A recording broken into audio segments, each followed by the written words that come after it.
aqui de uma tela, enquanto o pessoal aí está... Vamos ver aqui.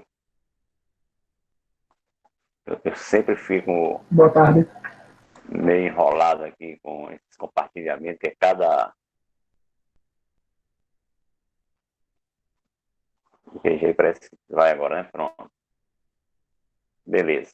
Eu vou deixar a tela com essa configuração aí, porque eu consigo também acompanhar aqui o chat aqui, e facilita. Se eu botar a tela cheia, aí o chat some, eu não consegui melhorar essa condição. Vamos lá. Bem, né? Boa tarde, pessoal que está chegando aí.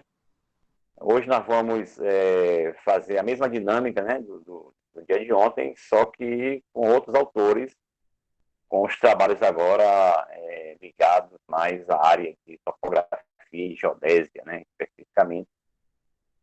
No total, nós tivemos no CONEA cerca de 36 ou 38 submissões, com 34 trabalhos aprovados. E nós aí fizemos esse modelo, né, que está tentando aí valorizar, né, a discussão, o debate em torno de aspectos importantes aí da nossa profissão. Então, hoje nós concentramos os trabalhos na área de topografia e geodésia, são 11 trabalhos que foram aprovados pela comissão científica. Mais uma vez aí nós temos que agradecer enormemente a contribuição aí da comissão científica, que com muito comprometimento, né, a gente conseguiu fazer essa avaliação aí em tempo recorde, né? Muito bem. Então, vamos tentar... O horário da sessão está programado para 18h50, mas aí a pedido aqui da organização, nós vamos tentar diminuir um pouco isso, uns 10 minutos antes, né? Porque o nosso CONEA, ele está sendo um esforço, né, bastante grande de um pequeno grupo, né, de pessoas. Aí tem que estar sempre felicitando aí o professor Vanildo e sua equipe aí da Unesc, que está dando todo o apoio aí, mas é um apoio com suas limitações, né? Então, o grupo aí de suporte precisa fazer uma passagem aí de uma sessão para outra com um pouquinho de mais tempo, né? Então, vamos tentar terminar aqui umas 18h40, por aí. Muito bem, pessoal. É um pouquinho do que nós já discutimos ontem, quem estava presente ontem vai ouvir de novo, mas quem está chegando agora pela primeira vez, a ideia dessas apresentações dos trabalhos, dos resumos, né, é fazer um formato não muito tradicional, né, aquela apresentação específica de cada resumo. A ideia é fazer uma sessão posta, né, que no evento presencial tem aquela interação, normalmente lá perto do coffee break e tal, mas nessa condição de pandemia, né, esse formato que a gente pensou, né, está sendo um formato inovador, não deixa de ser, e está aí valorizando o debate em torno aí dos trabalhos desenvolvidos e em torno de aspectos, questões bem atuais de cada área, né? Então, inicialmente, eu vou aqui, né, como moderador, fazer uma breve apresentação da relação de trabalhos, dos resumos, né, que foram submetidos e aprovados, com o título, com os autores, algum comentário bem sucinto, né, e, na sequência, os autores desses grupos de trabalhos podem, sim, fazer alguma colocação bem rápida, né, a respeito da execução, né, algum elemento interessante aí da elaboração desses trabalhos, né?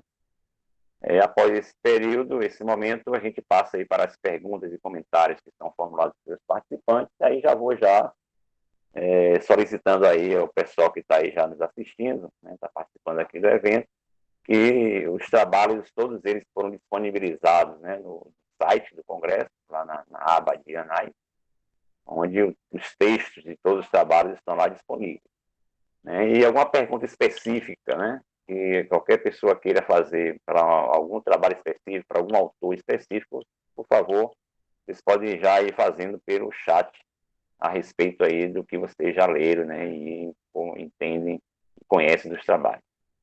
Mas ao longo aí também da nossa discussão, também a gente vai continuar, né, fazendo essas colocações, né?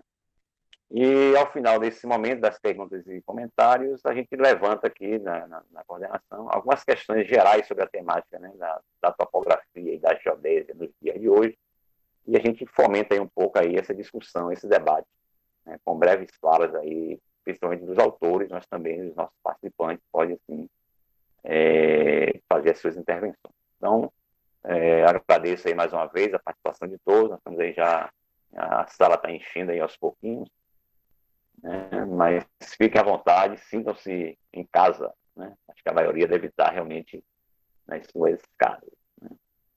Muito bem, então assim, ó, com relação a essa área de conhecimento, né, dentro da engenharia de agrimensura, topografia e geodésia, aquela área mais tradicional, né, digamos assim, né, ligada aí aos levantamentos terrestres, nós dividimos aqui na comissão em dois grupos de trabalho, né, que foram submetidos e aprovados pela comissão científica, né, do CONEA. Um grupo de trabalhos mais ligados aí ao desenvolvimento metodológico na área de topografia e geodésia. Tivemos aqui 2, 4, 5 trabalhos, né, bastante interessantes. Nós vamos depois fazer um comentário sobre eles, né? Então, esses 5 trabalhos eu vou fazer depois uma explanação específica e depois os autores se manifestam.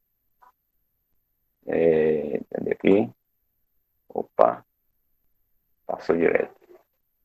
Desculpem aí que eu estou com duas mídias aqui, aí um funciona e o outro não.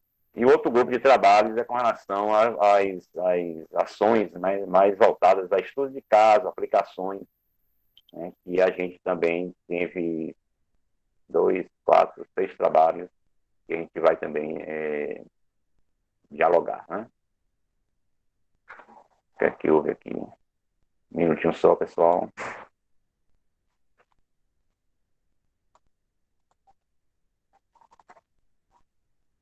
Prontinho.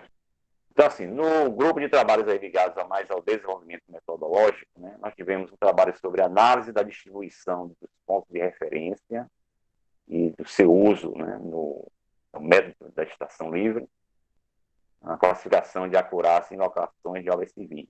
Trabalho do Leonardo Inocêncio, do Arthur Henrique e do Rafael, pesquisadores, né, da Unicinos, né, nossos colegas lá da Unicinos, trabalho bem interessante. Tivemos também um trabalho sobre a classificação da componente angular de estações totais, utilizando o teodolito como colinador. Um trabalho aí bem interessante do grupo da Universidade Federal do Paraná.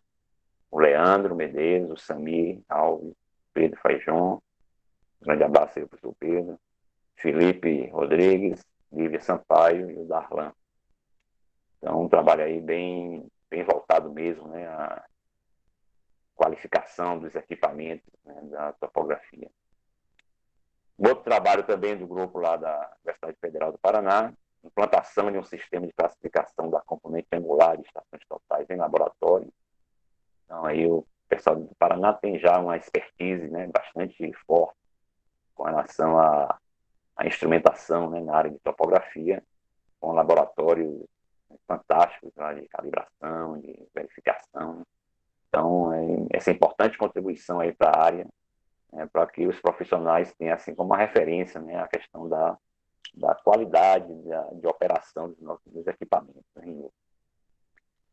Depois tivemos um trabalho sobre precisão e acurácia de níveis topográficos, um estudo de caso com o nível digital da Leica 3050 e o nível óptico VIO de NAK2 com um teste em relação a ISO 17123. Desculpem, só o trabalho anterior foi do José Evandro de Souza e também o professor Pedro Faijão, né? Eu esqueci de mencionar os autores. Esse trabalho agora da precisão e acurácia dos níveis topográficos, trabalho aqui da Rosane, Maciel, do Luiz Guimarães, da Bárbara e do Pedro Neto, da Universidade Federal Rural do Rio de Janeiro, nossos colegas aí da Seropédica. Um grande abraço aí a todos. Também um trabalho bacana, bastante interessante com relação aí a boas práticas da utilização dos equipamentos de topografia. E, por fim, nesse grupo agora, né, um trabalho relacionado também lá da Federal do Paraná, de análise da viabilidade do uso de dados provenientes de sensores presentes em smartphones, visando a mensuração de ângulos e distâncias. Né? Trabalho aí da Lívia, do Luiz Augusto Veiga, um grande abraço aí, professor Luiz, o Samir Alves, o Felipe Rodrigues e o Leandro Medeiros, né? Todos da Federal do Paraná. Então, partindo aí um pouco, né, da nossa dinâmica, se os autores aqui estiverem presentes, né, a gente pode usar aqui a sequência aqui dos trabalhos. Se tiver aqui algum autor presente aqui do primeiro trabalho, da Unicinos, se quiser dar uma palavrinha breve a respeito, né, da elaboração, da execução do trabalho, a gente agradece. Tem alguém aí na... Sim, estamos aqui. Opa.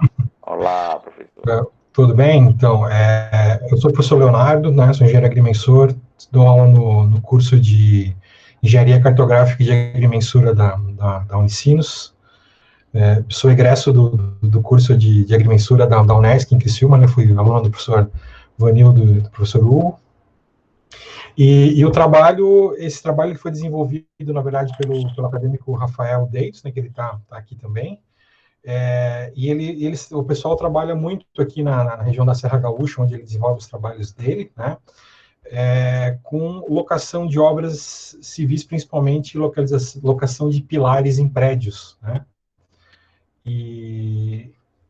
Então, esse é o trabalho de conclusão de curso dele, onde ele fez uma análise da questão da distribuição e quantidade dos pontos utilizados como referência, né, e qual os erros, né, os desvios que são apresentados utilizando o método da estação livre, sendo o cálculo efetuado diretamente dentro do software da própria estação. Então, ele chegou a resultados bem interessantes ali com relação a formas de distribuição até pouco convencionais que apresentavam bons resultados para a utilização. Ok, obrigado, professor. Muito bom aí, é sempre bom estar com essas atividades aí com os alunos, né, e com foco, né, também na aplicação, na prática. Muito bacana. Próximo trabalho aqui da classificação da componente angular, também aqui o pessoal da Federal do Paraná. Está aqui o Leandro, está aí? Pronto. Leandro, por favor. Boa tarde a todos. Então, eu sou o Leandro Medeiros, sou lá do programa de pós-graduação da Universidade Federal do Paraná, em Ciências Geodésicas. E o nosso trabalho ele foi voltado ao desenvolvimento de um método que possibilitasse a gente trazer a metodologia de campo, que precisa de, no mínimo, 180 metros, uma circunferência de, no mínimo, 185 metros, com um arco de circunferência de maior que 180 graus, né? O que demanda uma área muito grande. E a gente buscou adaptar essa metodologia para trazer para dentro de um laboratório, porque a gente sabe que, na atualidade, as universidades tendem a ter um maior número de prédios, e aí, com isso, a gente vai ter uma redução dos espaços livres, né? E aí a gente buscou fazer essa adaptação inicial utilizando o teodolitos, que eram equipamentos que a gente tinha lá disponível. E aí, esse trabalho serviu de base para outros trabalhos que vêm sendo desenvolvidos já, utilizando outros equipamentos e até uma estrutura própria mesmo da universidade lá, que está sendo desenvolvida até no trabalho do nosso amigo José Wanda, aí, que vai ser o próximo a apresentar. Então, em resumo, basicamente é isso, trazer para um ambiente menor um trabalho que precisaria de uma área muito grande e que, na atualidade, as universidades não estão tendo mais tanto espaço assim, né? Obrigado aí, Leandro. É assim, a gente, nas nossas aulas aqui, né, topografia, geodésia, a gente sempre chama a atenção essa questão dos equipamentos, e nós estamos aí vendo aí nas discussões aí, né, dos levantamentos, né, dos monitoramentos, do cadastro, né, a necessidade de ter um rigor de qualidade e precisão, em que a questão aí de uma boa utilização, né, de um equipamento, né, redondinho, né, em termos da sua verificação e calibração, é crucial. Nós temos que ter essa prática no nosso dia a dia. Sim, é bastante importante. Profissionais, e a gente sabe que não é bem assim, né? Às vezes, muita coisa na prática, o pessoal relaxa um pouco nisso aí. Mas parabéns aí, Leandro. Obrigado. Não adianta de nada todo o rigor no levantamento se o equipamento não estiver pronto para aquilo, né? Não estiver preparado para aquilo. Exatamente. Exatamente. Vamos buscar o próximo trabalho aqui, a implantação de um sistema de classificação de componente angular, o José Evandro, está aí presente, dá um valor aqui para a gente, José Evandro. Olá, boa tarde a todo mundo.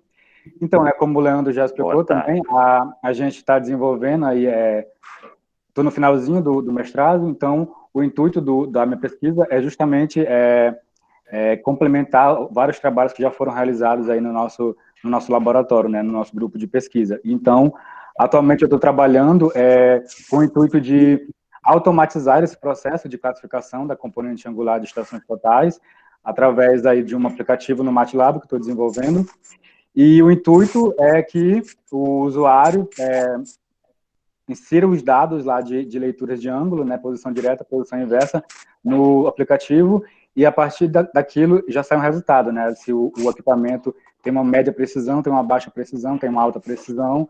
Então, esse processo de automação dessa classificação da componente angular, né, que nós estamos trabalhando aí, e o Laboratório de Instrumentação Geodésica da Universidade Federal do Paraná já vem desenvolvendo há bastante tempo o trabalho nesse sentido. Ok, obrigado aí, José. Também Arthur, bem bacana. Posso só fazer uma intervenção rápida, professor Arthur? Só uma vez para vocês, tá? Se puder, só uma intervenção. Está armando uma chuva muito forte, um temporal aqui. Se der alguma queda por aí, por favor, nos perdoem que está... Para não interromper, daí a gente já restabelece em seguida, só para não levarem um susto aqui, que está um temporal meio forte aqui. Ok? Obrigado, pessoal. Tá ok, Vanildo, obrigado. Vamos adiantar essa chuva aqui. O próximo trabalho aqui é a precisão e acurácia de níveis topográficos. A Rosane, alguém presente aqui no trabalho? Oi, estou presente. Oi, Rosane, tudo bom? Tudo bom? Vai ver, faça aí um breve comentário aí desse trabalho bacana que vocês fizeram aí. Bem, boa tarde a todos. Esse trabalho, ele foi feito, na verdade, já tem acho que 2 anos, mais ou menos, para um projeto, né, um PIBIT, onde era um projeto maior, que nós tínhamos como objetivo verificar deslocamentos em estruturas, né, e foram feitas algumas simulações de deslocamentos, mas aqui eu apresentei somente os testes que nós fizemos, né, um dos testes, que foi o teste completo da ISO 17123, para verificar a qualidade dos 2 níveis que nós usaríamos no trabalho. Então, foi muito bom. Há um barulho aqui.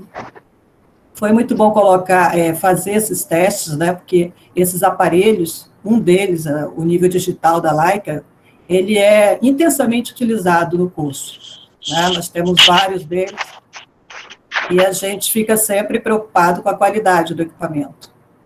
Então, nós testamos, verificamos que a precisão de campo dele estava dentro da precisão do aparelho, né, colocada pelo aparelho, e isso nos trouxe uma certa confiança para usar o equipamento. Né? E também o nível óptico, o VILD NH2, que ele não era do laboratório, não é do laboratório, mas ele seria usado nessa pesquisa. Né? Então, a gente testou ele também obteve um resultado dentro do esperado, né? A precisão de campo estava ok, dentro da precisão do equipamento, e com isso nós tivemos uma oportunidade muito grande, né, de mostrar esse teste e praticar ele junto com os alunos. Foi um trabalho que envolveu uma equipe de alunos, né, e foi bastante interessante. Ele seguiu com outros testes, mas aqui a gente apresentou só esse. E nós tivemos a oportunidade também de trabalhar, de observar, né, em campo, o VILD N3, que ele foi usado aí para obter um desnível de referência para as nossas medições, e que isso aí nos trouxe um pouco mais de conhecimento, né, um aprendizado também, juntamente com os alunos, na prática aí dos procedimentos da ISO 17123. Ok?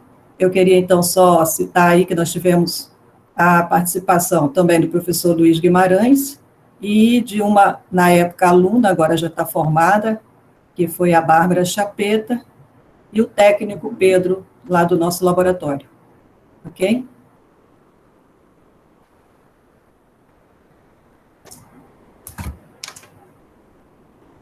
Microfone, professor.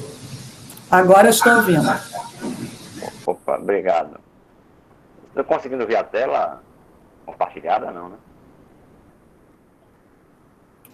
Estão me ouvindo? Ouvindo, sim. Sim. Só não está compartilhada a tela. Está acusando que sim e não está. Deixa eu...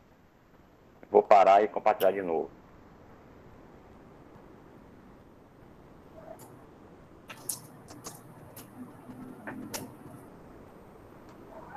Bem, deixa eu...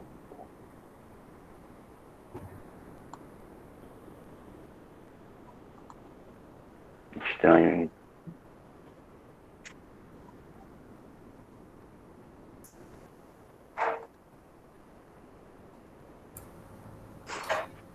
Estamos te vendo, Arthur. Mas a tela não, né? Não. E ele está acusando aqui que tá... Eu não consigo nem parar e não está aparecendo, tá meio esquisito. Se tu girar o mouse em cima do arquivo novamente, Arthur, só escorrega o mouse em cima do arquivo que ele está aberto.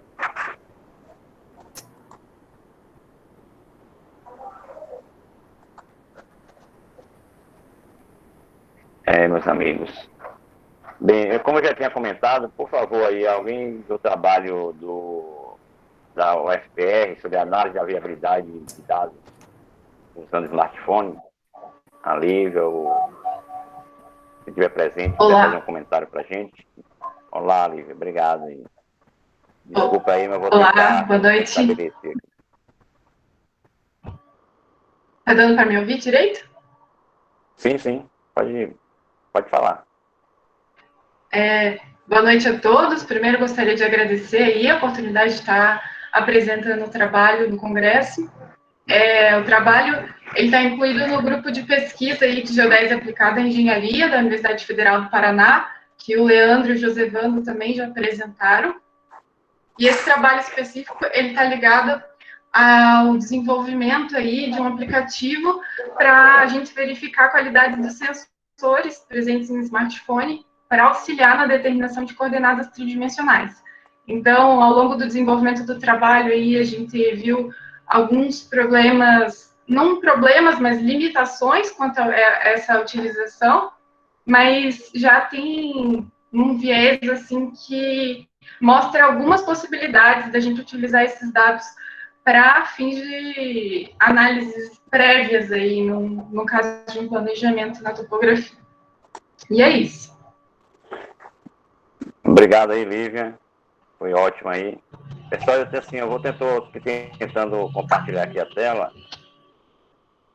mas enquanto isso, o segundo grupo de trabalhos, né, ligados aí mais às aplicações de estudo de caso, depois eu faço uma leitura completa aqui deles, mas se o pessoal aí da UFAL e lá de Maceió, sobre o trabalho de determinação temporal do nível médio do mar no porto de Maceió, se tiver alguém aí que puder já ir adiantando, eu agradeço.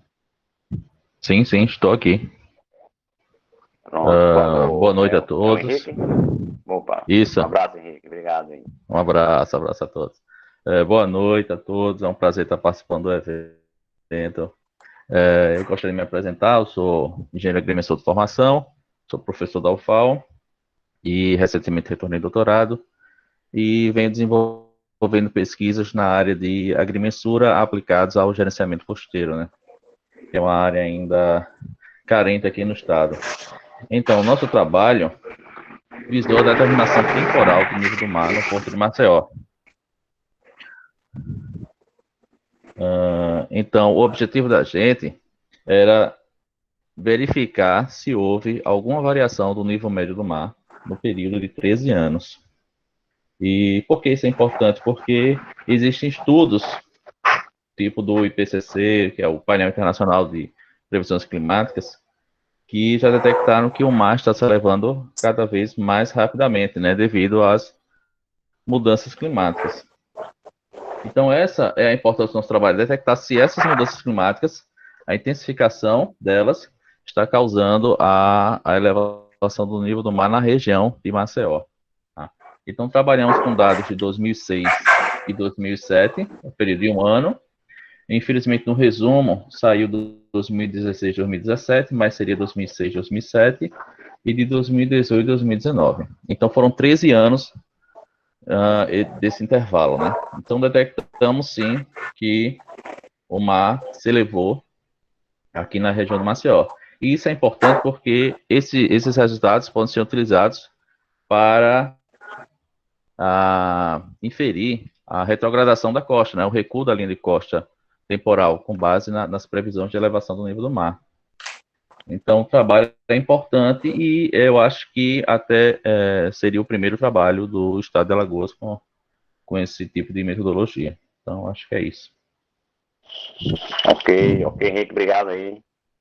É muito interessante aí o trabalho de vocês aí, que eu achei muito bacana, essa interação aí com a Companhia Docas, né? E aí um dos autores, e também entre duas universidades. Muito interessante. Bem, pessoal, acho que eu me restabeleci aqui as minhas conexões. Então, assim, nós tivemos esse trabalho aí do grupo, que a gente classificou aqui como mais voltado aí às aplicações e estudos de caso. Esse trabalho já foi aí que o Henrique já citou, o pessoal aqui da UFAL, da UFV e da Companhia Docas do Rio Grande do Norte.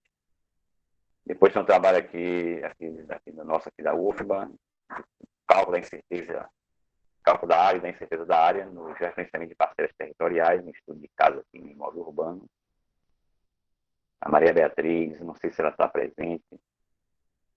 Eu também, como orientador aqui do trabalho delas, e a Stephanie, outra estudante. Avaliação das perdas do próximo trabalho, avaliação das perdas de colheita mecanizada da cana-de-açúcar, com a colhedora guiada manualmente versus a colhedeira autodirecionada por sistema global. Posicionamento. Trabalho do Luan, da Priscila, do Flávio, numa integração aí da empresa, né, a Agroindústria do Vale de São Francisco, a Universidade Estadual de Feira de Santana e a Universidade do Estado aqui da Bahia. Muito interessante aí o trabalho. O trabalho também nesse grupo de estudo comparativo entre os métodos de levantamento fotogramétrico, usando o VANT, e os métodos topográficos, a estação total, para o cálculo volumétrico de pilha de minério, trabalho aqui da Federal de Alagoas, do Ramon Cruz, o Henrique Ravi, o Rafael Ferreira, o Arthur Tavares, a Regla Larossa e o João Pedro. Depois, trabalho sobre os protocolos para viagem de campo e atividades práticas de topografia e geodésia, em período de pandemia. Foi uma parceria aqui do professor Ronaldo, do Rio Grande do Sul, e eu também colaborando aí nessa discussão aí desses tempos de pandemia. E, por fim, o trabalho sobre indefinições na demarcação de terrenos de marinha, uma discussão aí bem polêmica, e bem atual, bem necessária, dos nossos colegas aqui do Instituto Federal de Santa Catarina, César Cabral, o Flávio Boscato e do Rovani. Então, nesse grupo aí de trabalhos, ligados aí mais às aplicações, estudo de casos, na área de topografia e geodésia. O Henrique, eu agradeço aí, Henrique, desculpa aí fugir um pouco aqui da nossa dinâmica, mas o Henrique já comentou a respeito do trabalho dele, com o pessoal lá da Companhia Docas do Rio Grande do Norte, sobre a questão da elevação do nível do mar, muito interessante. Aqui eu não sei se as minhas alunas aqui, a Maria Beatriz ou a Stephanie, não sei se elas estão presentes, porque hoje aqui na UFBA estamos pensando no semestre que vem, a Maria Beatriz é representante estudantil no colegiado do curso. Ela me falou, professor, botou tudo ao mesmo tempo, vai ter reunião aqui. Eu falei, não se preocupe não, se não tiver na hora, eu posso comentar a respeito do trabalho que vocês estão fazendo. Bem brevemente, esse é um tema que tem me perseguido aí desde o doutorado, quando eu fiz lá com o professor Filho, em Santa Catarina, já há uns 20 anos, que nós temos uma cultura, né, nós estamos avançando muito, né, a cultura das medições. Antigamente, na minha época do curso técnico de agrimensura, a medição o resultado era uma planta em papel. né, para o proprietário. O interesse era ter uma planta em papel. Depois nós fomos evoluindo, né, com as coordenadas. A lei do georreferenciamento, né, trouxe esse grande ganho aí de qualidade, de incorporar, né, a coordenada do ponto e a incerteza posicional. Então, isso já está na rotina dos levantamentos, principalmente na área rural, né, no georrural, e vai ser incorporado também no geourbano, né, no cadastro já é uma coisa já, digamos, consolidada, né. Então, o que acontece? Para você ter essas incertezas posicionais, já está bem estabelecido aí nas nossas práticas, né, você gera uma matriz variância-covariância no processamento, né? Se for só, aí depende do método, pode ser somente com variâncias ou com as variâncias e covariâncias que as correlações, mas você tem as incertezas posicionais caracterizadas por uma matriz variância-covariância. Só que aí a gente está perdendo muito, né, de não avançar nas análises em cima dessa importante informação que vem dos levantamentos, a matriz variância-covariância. Então, a ideia do trabalho é exatamente colocar, né, essa importância de você, com a matriz variância-covariância, fazermos uma propagação, né, das variâncias, das incertezas posicionais, e você pode obter o valor da incerteza da área, né? Então, essa é uma prática que não é comum, né? A gente comprar um imóvel, um lote de 500 metros quadrados, mas ninguém não está nem aí quantos metros quadrados a mais ou menos de incerteza eu tenho nessa medida, né? Então, a gente considera um valor absoluto, sem erro e tal. Então, é uma prática muito comum para os usuários, para o cidadão comum, e é uma prática muito comum entre os profissionais, né? Então, é uma coisa que a gente está querendo, assim, meio que colocar nessa discussão. Então, esse foi o trabalho que eu coloquei aqui, os meninos aqui, os estudantes, aí desenvolveram aí um aplicativozinho, linguagem C, e está aí disponibilizando aí esse aplicativo. Você pega a matriz variância-covariância das coordenadas, pega as coordenadas, e calcula a área, calcula a incerteza da área, e você tem, assim, um parâmetro interessante de avaliar a qualidade, né, da medição. Então, isso pode gerar, vai gerar muitos problemas com relação aos trabalhos de georreferenciamento, principalmente quando os imóveis de menor dimensão e de geometria muito irregular, né, estiver sendo medido, que a propagação pode, inclusive, né, ter valores absurdos, né? Então, um dos trabalhos aí que a gente mostra tem um exemplo de um imóvel já referenciado no CIGEF, no INCRA, né, é um imóvel pequeno, 5.000 e poucos metros quadrados, mas se ele fosse medido no limite, né, do que exige a legislação do INCRA, né, a normativa, 50 centímetros para os pontos materializados e 3 metros para um ponto que tem nesse imóvel de limite natural, né, esse imóvel estaria medido dentro da norma do INCRA, mas estaria com uma incerteza de área, né, de mais de 10% de diferença em relação à área do imóvel, né? Então, isso vai gerar uns problemas muito sérios, né, na nossa legislação. Então, foi um pouco nessa linha aí desse trabalho. Eu acho que já falei demais, né? Por isso que era bom uma das meninas falar.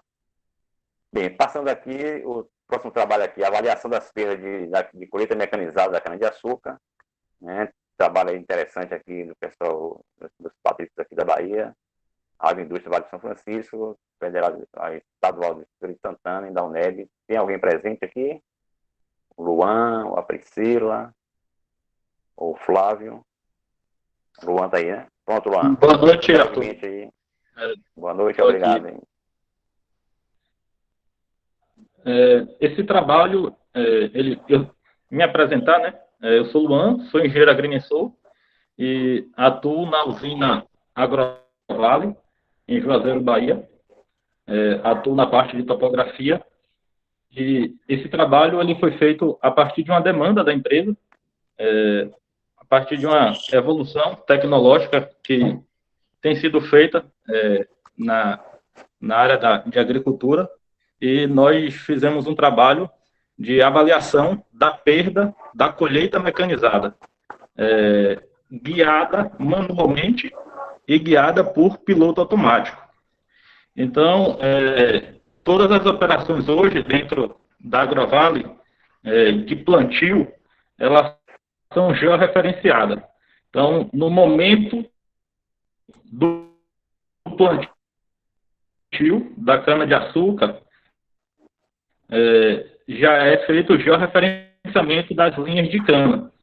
Porém, as colhedoras, mesmo tendo um GPS, um receptor geodésico, elas não trabalhavam de forma georreferenciada, com o projeto da linha de cana que foi feito lá no plantio.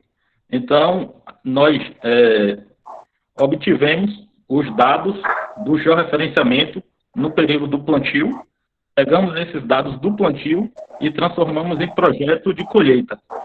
E aí nós avaliamos a diferença da perda da colheita mecanizada com a colhedora colhida de forma manual e colhida por piloto automático, utilizando o projeto georreferenciado do plantio.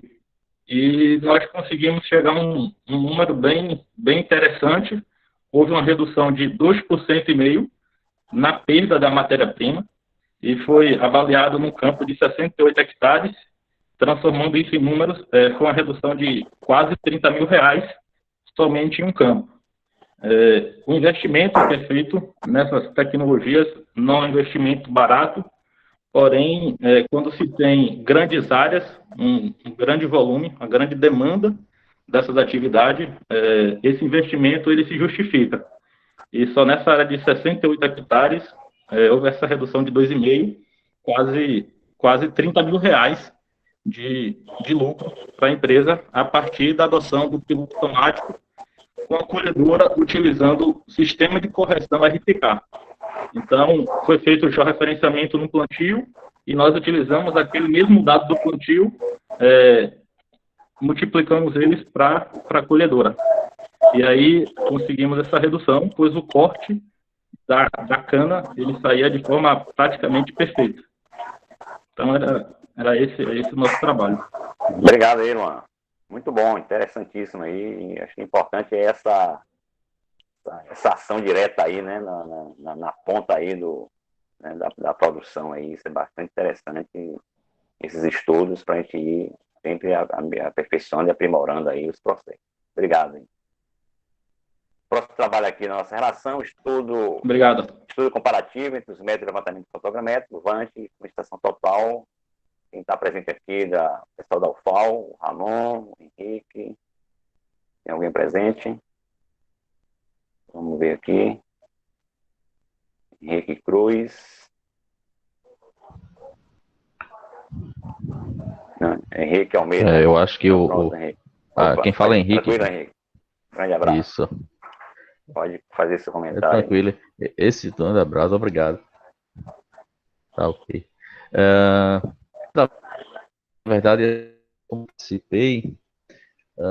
Ele, na verdade, foi um terceiro curso em que o aluno trabalhava, ou ainda trabalha, numa pedreira granítica, e o empreendedor solicitou a ele uma comparação para saber se era mais viável calcular o volume das pilhas por topografia com estação total ou utilizando o VANT.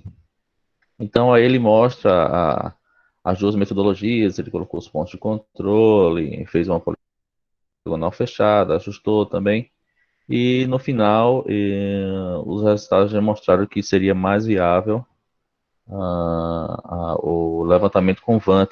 A diferença foi muito pouca, eu não lembro a diferença, mas foi pouco em relação. Então, até hoje a pedreira continua calculando o volume das pilhas, até por questão de segurança, né? Porque a topografia convencional, alguém tem que subir na pilha para pegar o ponto mais alto, e numa pedreira granítica isso é muito perigoso. Então, foi um estudo simples de TCC, mas que o resultado foi satisfatório. É isso.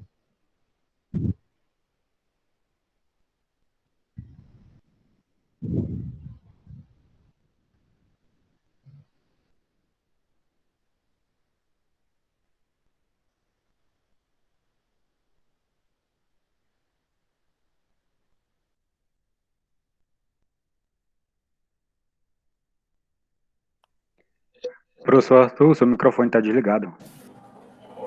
Arthur, está sem áudio. Paz, desculpem aí, é que eu vi um ruído antes, desativei e eu fiquei me perdido aqui. Desculpem aí, pessoal. Obrigado aí, o Henrique, pela apresentação aí, né, do trabalho sobre volume, né, de pilha de minério. O próximo trabalho aqui é sobre o protocolo de viagem de campo, atividades de topografia, práticas. O professor Ronaldo está presente, né? Ronaldo, Estou sim. Aí, um grande abraço. Estou sim, Arthur. Boa tarde a todos. Pronto. Aqui em Porto Alegre. Está bem claro ainda é tarde, né? Então, esse trabalho, esse projeto, né, foi em várias mãos desenvolvida, né? Foi através do Laboratório de Topografia e Geodésia da Federal da Bahia, professor Arthur Caldas Brandão, e do Conselho das COSATs da URGS, né? A COSAT é a CIPA, né, das Universidades Federais, eu sou o presidente da COSAT das Geociências. Então, nós tivemos que nos debruçar um pouquinho com esse problema da pandemia que nos assola, e parece que a coisa estava indo bem, agora retornou cada vez mais forte, então nós estamos muito preocupados, né? Eu sou engenheiro cartógrafo de formação básica e ministro de disciplinas do curso de Engenharia Cartográfica da Universidade Federal do Rio Grande do Sul, né? Então, esse trabalho, né, ele nasceu de uma discussão, tanto da UFBA quanto da URGS, sobre como é que nós faríamos, né, para as atividades de campo, aquelas extremamente urgentes, né? Então, eu primeiro gostaria de frisar que, se possível, fique em casa. A pandemia está aí e não é brincadeira, está morrendo muita gente, nós temos que tomar muito cuidado com os nossos alunos. Contudo, tem algumas atividades que são imprescindíveis, elas têm que acontecer, TCC, finalzinho de TCC, pós-graduação. Então, com base nessas atividades que, infelizmente, elas têm que ser realizadas, nós desenvolvemos uma série de protocolos, né? Então, esses protocolos de saúde de campo, né, para desenvolvimentos, assim, teve a colaboração do pessoal da epidemiologia, engenharia de segurança, pessoal da enfermagem, bioquímica, biologia, agronomia, né, nós da cartográfica, geologia, todo mundo se debruçou para contribuir, cada um com a sua expertise, e nós desenvolvemos uma cartilha técnica, um protocolo bem rigoroso, em que leva em consideração desde a quantidade de pessoas que vão estar dentro dos veículos, né, que veículo pequeno, 2 no máximo, veículo grande, a metade, até a forma de limpeza dos equipamentos eletrônicos, de NSF, ação total, limpeza dos tripés, bastão, marreta, né? A saída de campo, levar mais roupas, porque as roupas ao final do dia elas têm que ser colocadas em saco plástico e fechado. Então, esse protocolo nós desenvolvemos ao longo de algumas semanas e meses, é o que nós apresentamos aqui nesse congresso, né? Só para finalizar, né, eu acabo de voltar do campo, vamos fazer um trabalho em Vista Alegre do Prata, que é bem interior aqui do Rio Grande do Sul, e também Bento Gonçalves, foi um loteamento. Vista Alegre do Prata foi a finalização do TCC de cadastro territorial, que nós aplicamos os protocolos que nós mesmos desenvolvemos, e eu posso dizer o seguinte: é difícil, é complicado, é trabalho, mas é necessário, né? Então, essa é a mensagem que eu deixo aqui com o nosso trabalho. Professor Arthur, se quiser complementar alguma coisa, por favor, fique à vontade. Obrigado aí, Ronaldo. Muito bom aí. Eu acho que tá na ordem do dia aí, nessa questão. Acho que é um trabalho interessante aí para as demais universidades aí, né, que tem também, não são poucas, né, atividade de campo, atividade de topografia. Eu acho que é um bom orientador aí para as nossas universidades e, assim, estamos aprendendo a fazer isso aqui, né. De fato, no geral, é bom não ter essas atividades, enquanto não se resolve de forma mais definitiva essa questão aí da pandemia. Mas é um tema a discutir aí, né? Bem polêmico. Obrigado aí, Ronaldo. Vamos voltar daqui a pouco. Valeu. Para finalizar aqui essa sessão, e essa parte da sessão, né, digamos assim, o último trabalho aqui do dia é em definições na demarcação dos terrenos de marinha. Aí um estudo aí do Instituto Federal de Santa Catarina, o César Cabral, o Flávio e o Rovani, estudiosos aí desse assunto tão polêmico também. O senhor Cabral... Boa noite. Boa noite, senhor Arthur. Por favor, Cabral. Boa noite. Bom, eu sou professor do curso técnico de agrimensura e o Arthur já deu o tom do trabalho, que ele é polêmico, até porque ele conhece o trabalho do professor Obed, né?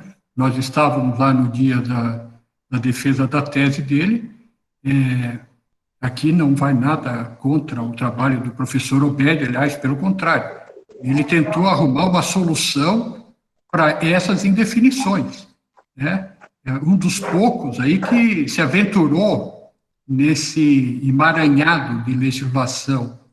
E lá em 1832, não que alguma coisa feita em 1832 seja ruim, porque o cadastro napoleônico também foi por essa época, alguém inventou que tinha que ser a pré-amar de 1831, a média. E aí se estabeleceu uma confusão no Brasil, porque ninguém sabe o que é a pré-amar.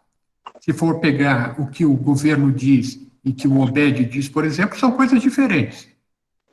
Trata do mesmo assunto, mas são coisas diferentes. São valores diferentes, métodos diferentes, que são utilizados para o cálculo dessa pré-amar de 1831.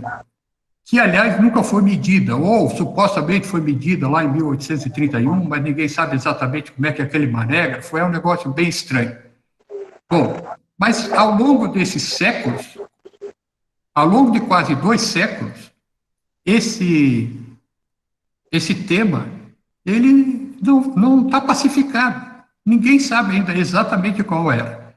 Isso, o dado de maré, sem contar o dado que é o segundo, porque é uma interseção entre o nível da maré e o perfil do terreno. Esse perfil do terreno também não foi medido. Aliás, ninguém sabe qual é o dia que é para se medir esse perfil do terreno e que ele muda. E aí o governo federal, ao longo dos anos, ele vem mudando a forma de se calcular isso. Nós já chegamos a ter uma fórmula que era a partir da vegetação. Começa a vegetação, se puxa 33 metros.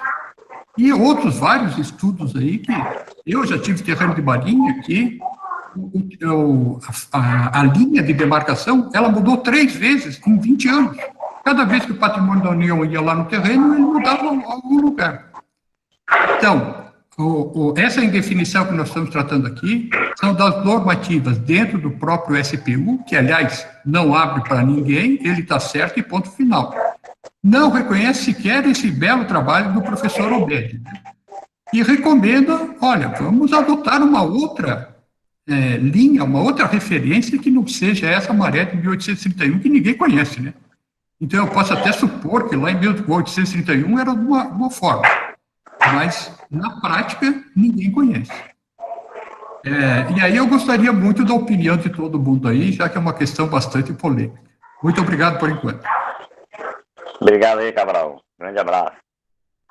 Bem, pessoal, então foram esses os trabalhos, né, que foram submetidos e os aprovados, né, com relação a essa área do conhecimento mais geral de topografia e geodésia. Amanhã a gente vai finalizar com os trabalhos na área de cartografia, sensorial e mapeamento em geral. A gente, na nossa dinâmica, né, a partir de agora, a gente passa aqui para o chat ou alguma questão bem específica que alguém queira colocar, né, se tiver, como nós estamos aí com a sala cheia, não estou vendo aqui nada aqui no chat, só alguns comentários importantes, interessantes, né, mas nenhuma pergunta assim específica, né? Eu vou um pouco de usar aqui a prerrogativa aqui da coordenação, né, da moderação. Estou aqui vendo aqui o Henrique. Henrique quer falar, né? Pronto, Henrique. Pode se colocar aqui. Boa noite a todos de novo. Eu achei muito interessante esse trabalho do professor. Você poderia colocar, por gentileza, isso em definições de demarcação terrena de marinha. O que é interessante ali no pré-amar é que a gente não, como o professor falou, a gente não tem a percepção de onde é essa linha pré-amar atual, né? Então, cada um adota uma metodologia para a linha pré-amar, né? Pode ser a linha de berma, a linha de vegetação, a linha de cercas e muros que foram construídas na parte do pós-praia, onde a maré atinge. Então, ainda não há metodologia padronizada para o território nacional do que seria a linha de pré-amar. E o interessante é que essa linha de pré-amar é utilizada até hoje para cobrar os impostos, né, o famoso laudênio.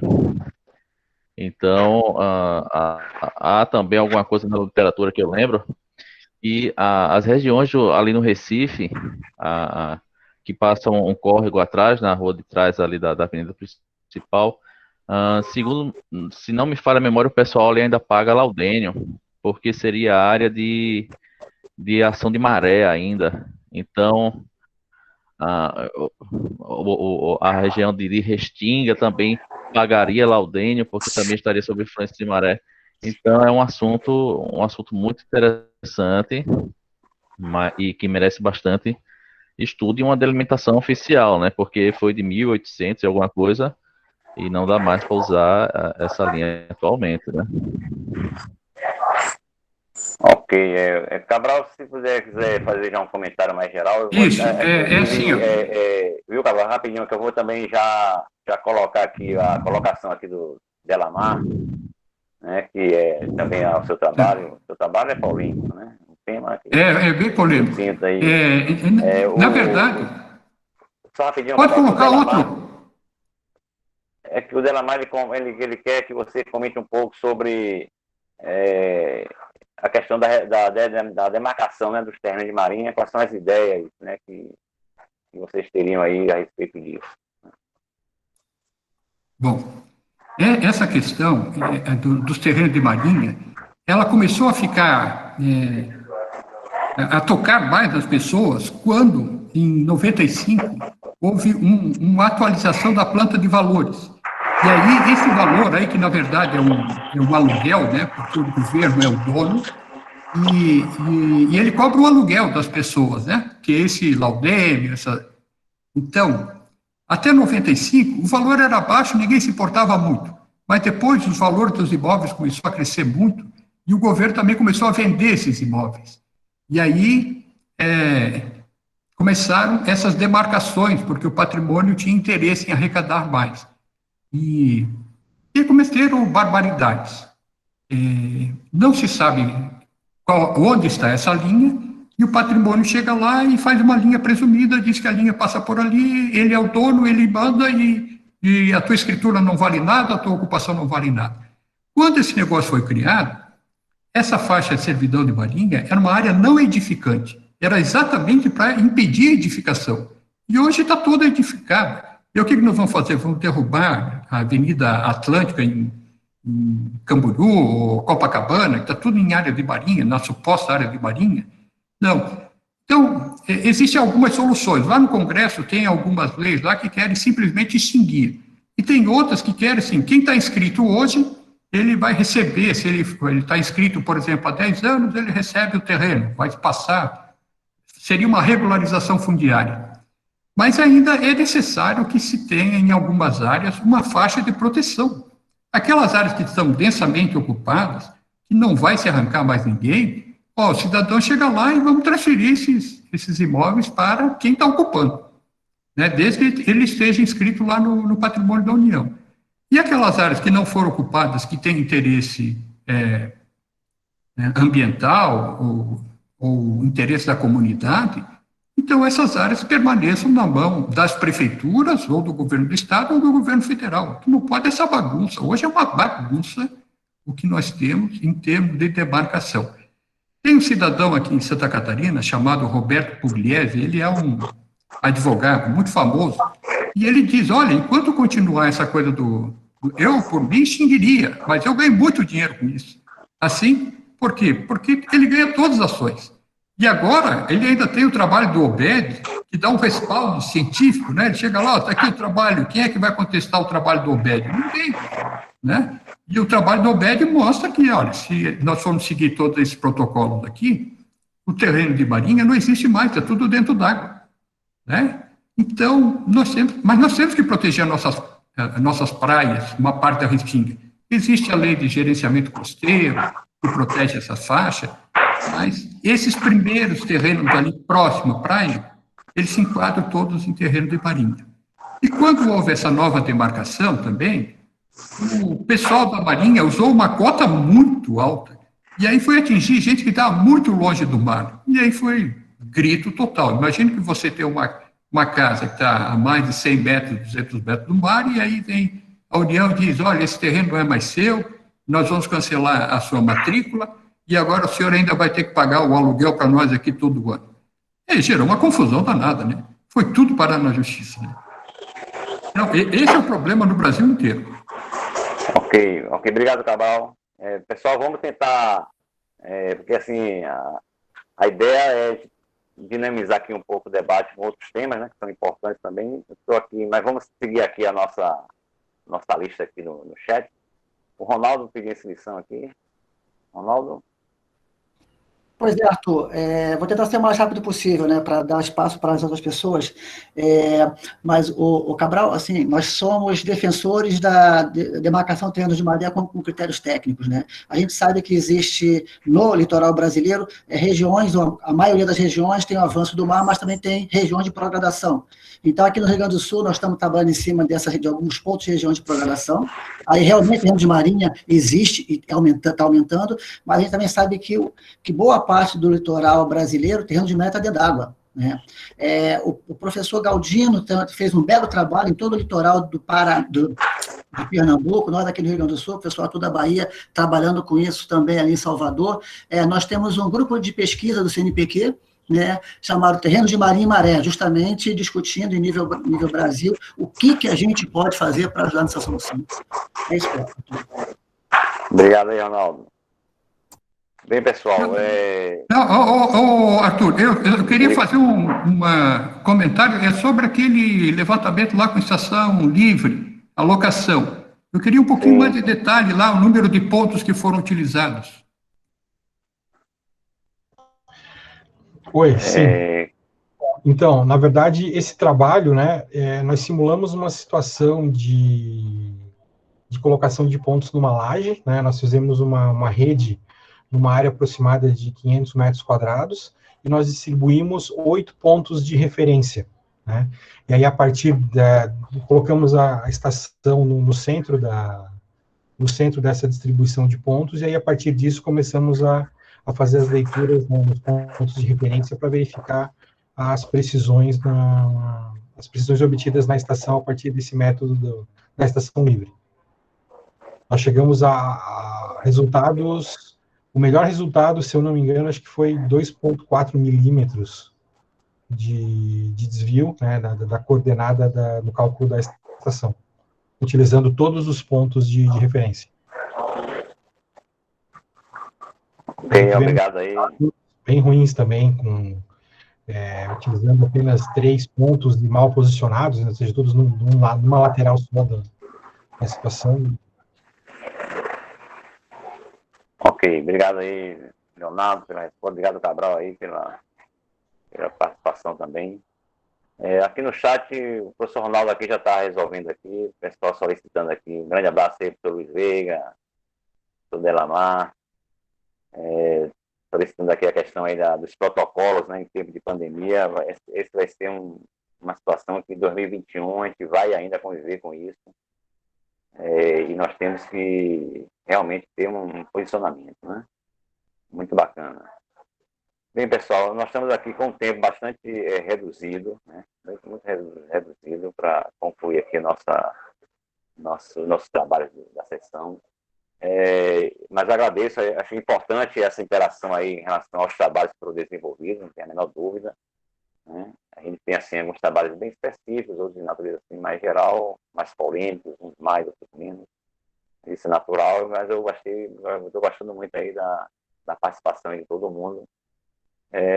Não estou vendo aqui mais nenhuma pergunta específica. Quem tiver alguma questão específica dos trabalhos, a hora é essa, né, para se manifestar, para colocar comentários, observações, perguntas. Se não, eu vou passar aqui para algumas questões que a gente aqui levantou, né, nesse período aí todo. Alguns já foram colocados. Com relação, né, aí mais para os autores, né, se quiserem se manifestar, né, com relação a essa vivência aí de cada um de vocês, na execução dos trabalhos e também na vivência na topografia e na geodésia de uma forma geral, né. Então, quem puder comentar a respeito do futuro dos levantamentos, baseado nas metodologias de posicionamento, ponto a ponto, né, GNSS, estação total, frente aos avanços tecnológicos da coleta de dados por imagem, nuvem de pontos. Né, eu acho que é uma questão, eu considero assim, muito importante, porque uma tecnologia não elimina a outra, mas tem situações que uma tecnologia substitui em melhores condições, não tem a menor dúvida. Mas a ideia é qual é o futuro aí da estação total, do GNSS, né, que são aí os equipamentos aí mais relacionados aí, né, à topografia, geodésia. Também com relação aí ao rigor necessário, né, para a preservação da qualidade dos levantamentos, em cima aí da qualidade dos equipamentos, da qualidade de dados, né, das calibrações, das verificações. Comentário aí sobre as inovações metodológicas no processo de levantamentos e um pouquinho aí que já está discutindo aí sobre a questão de como fazer, né, campo em tempos de pandemia, né? Quando é uma empresa com uma equipe, o cara está ali, né, ele mesmo, menos mal. Mas quando é equipes diversas, várias pessoas, nas universidades é um problema isso. Né? Então, são algumas questões que a gente levantou aqui, temos pouquíssimo tempo, né, uns 10 minutos praticamente, mas aí quem quiser se manifestar com relação aí a essas questões, eu agradeço, né? Nossos autores, professores, também o pessoal aí da audiência, que está bastante bacana aí, né? 70, 80 pessoas nos assistindo, é muito, muito bom. Obrigado aí por tudo. Eu posso falar a respeito dessa parte aqui do GNSS estação. Professor, à vontade. Eu trabalho também diretamente com levantamentos com drones, né? Eu tenho uma empresa fora da universidade, então eu faço levantamentos com drones já desde 2012, então já tem alguns hectares por aí mapeados, e eu acho que uma coisa que acontece é que, sim, novas tecnologias vão estar cada vez mais facilitando a obtenção das informações, né, mas realmente na topografia uma tecnologia não vai nunca invalidar a outra, né, ou seja, a estação total não morreu porque inventaram o GPS, né, o drone não vai substituir o uso de GPS e a estação total, né, porque tem situações muito específicas que não é possível substituir uma tecnologia com a outra, né? Se eu tenho uma região, por exemplo, com uma mata muito fechada, por exemplo, o sinal de GPS não vai ter uma boa qualidade ali dentro. Então, eu vou ter que, invariavelmente, né, ou locais de trabalho subsolo e tudo mais, eu não vou conseguir apagar, digamos assim, o uso de uma tecnologia, né? Vão ter momentos que aquela tecnologia vai dar um respaldo melhor, né? Ou seja, vai ter um resultado melhor, mais informações. E o nosso papel, acho que como engenheiros agrimensores, é realmente se adequar a todas essas novas tecnologias, né, e extrair as melhores e mais precisas informações possíveis desses dados. Ok, obrigado aí, professor Leonardo. Não sei se quem pediu aí a palavra aí. Alguém? Assim, eu também, assim, professor Leonardo, eu concordo perfeitamente, eu acho que a ideia é essa. A gente toda hora que vem uma tecnologia nova, né, a gente sempre é levado a essa enxurrada, né, de posicionamentos, vai acabar, quando chegou o GPS, né, vai acabar a topografia, né. Eu sempre coloco aqui para os alunos, né, quem tiver suas trenas e quiser jogar fora, entregue para a universidade, que no cadastro, uma boa trena, né, calibradinha, verificada, tem seu lugar sempre, né. Tem que saber usar, né. Saber usar é saber processar. Quando surgiu o GPS, aqui no Brasil, eu estava no momento do meu mestrado, né? Na graduação eu nem ouvi falar desse negócio, mas no mestrado aparecia aí o GPS, né? O pessoal, pronto, acabou as poligonais geodésicas. De fato, né? Ninguém mais faz transporte de coordenadas com aquelas poligonais geodésicas, quilométricas. Não tem sentido fazer isso, né?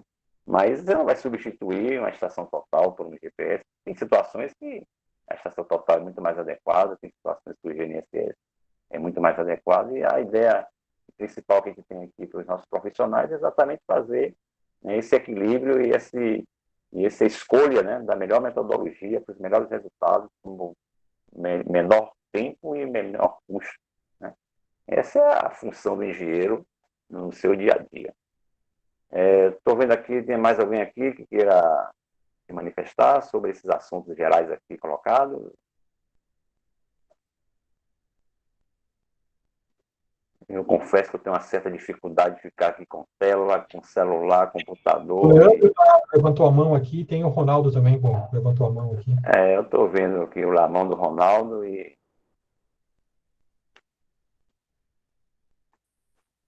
Leandro, da UFR. Leandro, por favor, Leandro. Eu acredito que o futuro dos levantamentos, com o surgimento de cada vez novas tecnologias, né, está principalmente na integração dessas tecnologias e também na automação, né? No caso, lá no nosso laboratório de geodésia aplicada, nós temos já o desenvolvimento de processos de automação de estação total robotizada, com o desenvolvimento de aplicativos para controlar a estação total robotizada via smartphone, com isso reduzir o contato direto com o equipamento, né? E também nessa parte de integração, principalmente, integrar GNSS, estação total, integrar GNSS, estação total, com o levantamento de drone. Eu acho que é nessa linha que a gente tem que seguir. Obrigado aí, Leandro. Grande abraço. Muito bacana.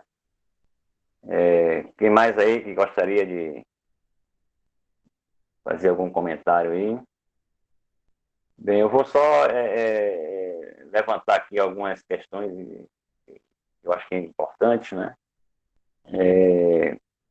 Assim, como eu estou muito envolvido aí com essa questão aí das atividades, né, de campo, né, na pandemia, eu acho que é um assunto aí que a gente precisa até, nas universidades, pelo fato de a gente estar assim, muito vinculado às universidades, mas eu acho que é um bom tema aí para a gente fazer uma discussão mais ampla, né, de como as universidades estão lidando com esse problema, né?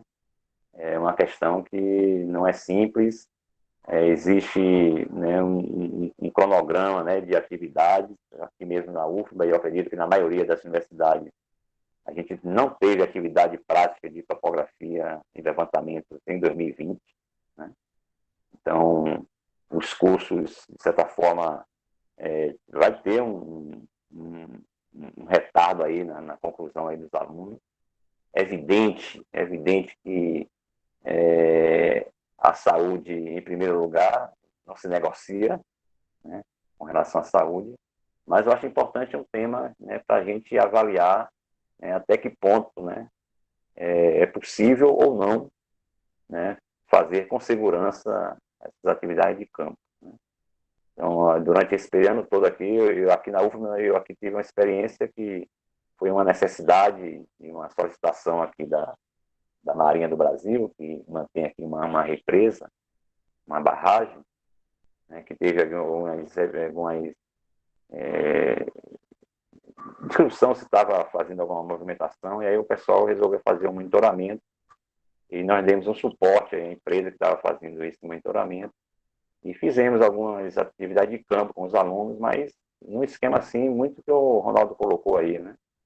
A gente levava 3 alunos, né, solicitava lá 3 veículos para a Marinha levar equipamento, cada um no veículo, todo mundo de máscara, né, álcool, tinha mais álcool do que água no campo, né? Essas coisas assim, mas que é um problema que a gente precisa ainda equacionar, não tenho a menor dúvida disso, e para a gente encarar, né, uma turma, aqui nós temos 90, 100 alunos por semestre em topografia, por exemplo, na UFBA toda, né, não é uma coisa simples, né? Daí a gente precisa realmente avaliar direitinho. O professor Cabral levantou uma polêmica muito grande aí com relação aos terrenos de marinha, né? O Ronaldo mencionou aí o grupo, né, de pesquisa que a gente participa, né? É um assunto que de fato a gente precisa estabelecer um rigor científico em cima de um problema, né, da sociedade, né? Então, eu concordo em muito do que o professor Abed levantou, né, como o professor Cabral colocou, né? É um primeiro trabalho científico na área, mas a SPU realmente tem essa dificuldade de compreensão e de absorver isso, mas é um fato, é uma situação que a gente precisa verificar caso a caso, né? Não dá para generalizar uma situação que é colocada num determinado ponto do litoral para todo o país, né? Então, assim, nós já fizemos aqui uma atividade, um TCC aqui, que ele desenvolveu, e nós aplicamos aqui o método do professor Obed, numa área aqui, na praia aqui em Salvador, terreno, uma área bem curta, 300 metros de praia, né? E encontramos uma diferença de 15 metros em relação à demarcação da SPU, né? Em prejuízo ao usuário, né? Então, assim, não está totalmente submersa a LPM de 1671, né? É só você pegar assim, uma área de encosta vertical, não teve variação nenhuma da LPM de 1671 para agora, né? Nos costões, né, continua a mesma LPM de 1671 de 2020, né? Mas toda essa movimentação do litoral é uma coisa que precisa ser estudada, bem documentada e etc. Mas assim, pessoal, nós estamos já chegando aqui ao nosso limite. Tem mais alguém que queira se manifestar, que queira fazer algumas considerações finais? Temos só aqui no chat algumas solicitações, ótimo tema. Relembrando aqui, a gente agora está só vendo as pessoas, né, pela tela, né? Vendo e abraçando todo mundo pela tela, né? Os novos tempos. Muito bom, né? Então, pessoal, eu vou aqui já nos encaminhamentos aqui da finalização. Nossos agradecimentos aí à participação de todo mundo. Tivemos aí uma sala bastante concorrida, né, para a dinâmica, né? É uma sessão de apresentação de resumo. Mas a gente tenta fomentar esse debate, essa discussão, que a gente acredita que a gente ganha, né? Ganha bastante nessas discussões. Agradecer aí aos autores, né, que submeteram aí os trabalhos, agradecer aos avaliadores, da comissão científica, né, que debruçou nessas avaliações, agradecer aí a organização do CONEC, com muita dificuldade. Eu tenho aí acompanhado aí a luta aí do professor Vanildo, do professor Lucas, do professor Hugo, uma equipe pequena, mas bastante coesa e está levando aí da melhor forma possível o CONEA 2020 como um espaço, né, de debate e discussão na engenharia de agrimensura. Então, obrigado aí a todos, o Miquelino aí também, um grande abraço aí, nosso batalhador aí na área. Então, assim, agradecer aqui a todos. Daqui a pouco, né, às 19 horas, vamos ter aí uma mesa redonda, voltada aí mais à atuação profissional. Vai ter aí discussões aí sobre o sistema com FEA-CREA, a questão aí da engenharia de agrimensura, engenharia cartográfica, né? Nós estamos avançando bastante aqui nessa interação, né, profissional. Tem a questão dos sombreamentos profissionais, né, com outras profissões. Tem uma questão profissional aí envolvida aí, né? É uma mesa redonda assim, bem do profissional, né? Vai ser bastante interessante também. E amanhã a gente continua, né, nesse mesmo horário, um outro canal, outra sala aí do MIT, dos trabalhos ligados à cartografia, mapeamento, sensoriamento remoto, SIG, né, e depois tem o último debate do Congresso ligado aí à atuação do engenheiro agrimensor nas prefeituras municipais. Então, pessoal, muito obrigado aí por todos, agradecer novamente a participação de todo mundo, e uma boa noite e um bom debate daqui a pouco para todo mundo. Ok? Valeu, um grande abraço.